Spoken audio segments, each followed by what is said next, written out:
എല്ലാവരും പറയല്ലേ നമുക്ക് ഇതിൽ ട്രാജിക് ആയിട്ടുള്ള എന്തെങ്കിലും ഇവൻ്റ് ഉണ്ടാകുന്ന സമയത്താണ് അതിന് ഒരു സൊല്യൂഷൻ കാണത്തില്ല. എന്തെങ്കിലും സൊല്യൂഷൻ കണ്ടെത്താൻ പറ്റി കഴിഞ്ഞ് കഴിഞ്ഞാൽ നമ്മൾ പിന്നെയും അത് ക്ലിയർ ചെയ്തങ്ങ് പോകും. പക്ഷേ ഇതിന് ഒരു ഉത്തരം കാണുന്നില്ല എന്നൊരവസ്ഥ വരുമ്പോഴാണ് നമ്മൾ കൂടുതലും ദൈവത്തിലോട്ട് എടുക്കാൻ ശ്രമിക്കുന്നത്. കാരണം ഇതിനൊരു വേറെ ഉത്തരവില്ല, ഞാൻ എന്താ വേണം എനിക്ക് മുന്നോട്ടൊരു വഴി കാണുന്നില്ല എന്ന് കാണുമ്പോഴത്തേക്ക് അപ്പോൾ ഇവിടെ സയൻസിന് അവിടെ ഒന്നും പ്രൂവ് ചെയ്യാൻ പറ്റുന്നില്ല. സയൻറ്റിഫിക്കായിട്ട് നമ്മൾ എന്തോ കാര്യം നോക്കിയാലും അവിടെ പറ്റില്ല. അപ്പോഴാണ് അറിയുന്ന ഒരു തേർഡ് എനർജി ഉണ്ട്, അല്ലെങ്കിൽ ഒരു എനർജി നമ്മളെ ഇങ്ങനെ കൺട്രോൾ ചെയ്യുന്നുണ്ട്. അതുകൊണ്ടാണ് എല്ലാം ഒരു കോയിൻസിഡൻസ് ആയിട്ട് നടക്കുന്നതെന്നുള്ളത്. ആ ഒരു വ്യത്യാസം വന്നപ്പോഴാണ് ഞാൻ അമ്പലത്തിലോട്ട് ഞാൻ കൂടുതലും ക്ഷേത്രത്തിലോട്ട് ദൈവത്തിലോട്ട് കൂടുതൽ അടുക്കാൻ ഞാൻ ശ്രമിക്കുന്നത്. വളരെ രസപ്രദമായിരിക്കുന്ന ഒരു ചോദ്യം, ഒരു സംശയം. നമുക്കറിയാം ഇന്ന് ഭക്തിയുടെ ഒരു മാനദണ്ഡം പലപ്പോഴും നമ്മൾ ഭക്തിയെ വിലയിരുത്തപ്പെടുന്നത് ശാസ്ത്രീയതയുടെ അടിസ്ഥാനത്തിൽ. ശാസ്ത്രലോകത്തിന് പോലും പ്രൂവ് ചെയ്യാൻ കഴിയാത്ത, എന്താ പറഞ്ഞിരിക്കുന്നത്, അതിനും അപ്പുറത്തുള്ള ഒരു വലിയ എനർജിയെ ഇന്ന് ശാസ്ത്രലോകം പ്രകീർത്തിക്കുന്നുണ്ട്. അത്തരത്തിലൊരു വലിയ എനർജിയെക്കുറിച്ച് വളരെ ശാസ്ത്രീയമായിട്ട് ഐക്യമാന് പറയാനുണ്ടാകും.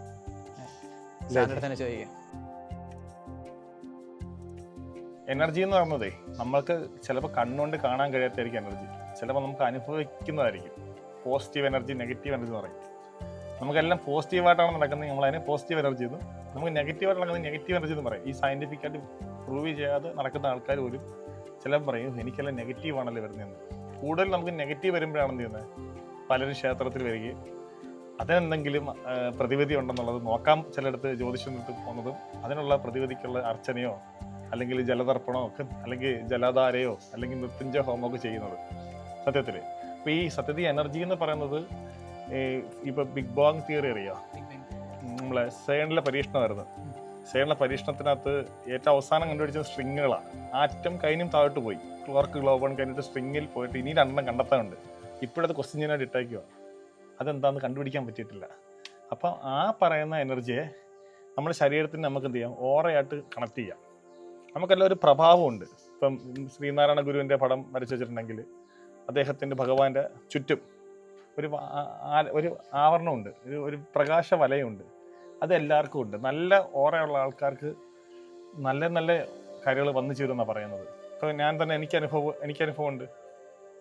ഞാനിപ്പോൾ പല വേദികളിൽ ഇപ്പം നമ്മൾ സംസാരിച്ചിട്ടിരിക്കുക, പല വേദികളിൽ ഞാൻ എന്ത് ചെയ്യും, പല സ്ഥലങ്ങളിൽ പല ഇൻ്റർവ്യൂവിൽ ഞാൻ സമയം പറയുന്നുണ്ട്, കലണ്ടർ പറയുന്നുണ്ട്. ചിലർ പറയുന്നുണ്ട് കലണ്ടർ പറയുന്നത് ടെക്നിക്കാണെന്ന്. പക്ഷെ ഞാൻ 1 ലക്ഷം വരെയുള്ള കലണ്ടറും പറയും. കലണ്ടർ ടെക്നിക്ക് 1 ലക്ഷം വരെയൊക്കെ പറയാൻ പ്രയാസമാണ്. ടെക്നിക്ക് വെച്ച് സമയം പറയാറുണ്ട്. സമയം ക്ലോക്കില്ലാതെ, എൻ്റെ വാച്ച് പോലും ഇല്ലാതെ സമയം പറയാമെന്ന് പറയുന്നത് ബുദ്ധിമുട്ടാണ്. ഇപ്പോഴത്തെ സമയമാണ് എനിക്ക് പറയാൻ പറ്റും, നമ്മളിങ്ങനെ ഇരുന്ന് സമയിക്കുമ്പോൾ. എന്നുവെച്ചാൽ ലോപനസ്ഥം എന്നൊരു ടെക്നിക്കാണ് എനിക്ക് ഗുരു തന്ന് പറഞ്ഞു തന്ന നോളജ് വെച്ചിട്ട് എനിക്ക് മനസ്സിലാക്കിയ. ലോപനസ്ഥം പറഞ്ഞാൽ നമ്മൾ കൈയുടെ മുകളിൽ, ഇപ്പോൾ ഞാൻ ചോദിക്കട്ടെ, ഈ ടി വി ഇല്ലേ, ടി വിയുടെ നമ്മളെ പിക്ചർ പഴയ ടി വി ഉണ്ടല്ലോ, അത് ഓഫ് ചെയ്തിട്ട് കൈ കൊണ്ട് അടുത്തെല്ലാം ഒരു ഇലക്ട്രിക് ചാടി പിടിക്കും. അല്ലെങ്കിൽ നമ്മൾ സ്കെയിൽ വെച്ച് തലയിൽ ഉരസിയിട്ട് പിടിക്കുമ്പം അത് ചാർജ് ഫിസിക്സിലുണ്ട്, രോമൊക്കെ എണ്ണിച്ചിരിക്കുന്നത്. അത് ചാർജ് ക്രിയേറ്റ് ചെയ്യുന്നതാണെന്ന് വേണമെങ്കിൽ പറയാം. അത് അയൺ ചാർജാന്ന് പറയാം. ഈ ചാർജ് ക്രിയേറ്റ് ചെയ്യുന്നത് ബോഡിക്ക് ചാർജ് ക്രിയേറ്റ് ചെയ്യാൻ പറ്റും നമ്മൾ പ്രകൃതിയായിട്ട്. അപ്പം അതുകൊണ്ടാണ് ഇപ്പം നമ്മളിപ്പം സമയം, ഇപ്പം ഉദാഹരണം പറഞ്ഞാൽ ഇവിടെ ഇപ്പം പാട്ട് കേൾക്കാൻ പറ്റുമോ?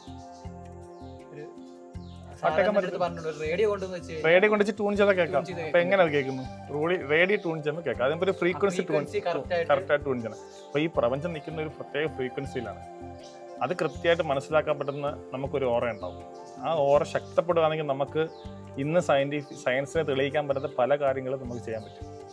ഇപ്പോൾ ഫോട്ടോഗ്രാഫി മെമ്മറി എന്ന് പറയുമ്പോൾ ഇല്ലെന്നാണ് പറയുന്നത്. ഞാൻ ഫോട്ടോഗ്രാഫി മെമ്മറിയിൽ ഗിന്നസ് റെക്കോർഡ് എടുത്ത ആളാണ്.